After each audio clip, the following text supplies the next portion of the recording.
everyone, Styles by Renee here to show you how to take a day into a nighttime look. First, we're going to begin with our day look, which will be a beautiful half up, half down style, and then it will be transformed into a super cool ponytail for our night look. Begin by taking a little tiny U section from the front hairline here. So we're just going to tie this off right here. And now the next section I'm going to take will be on either side. Just taking the side sections, we're not taking the middle section here.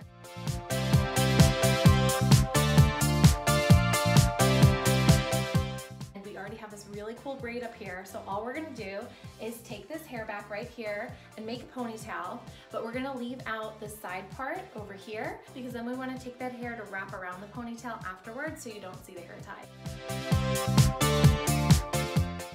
So here we are, we have our day to night look.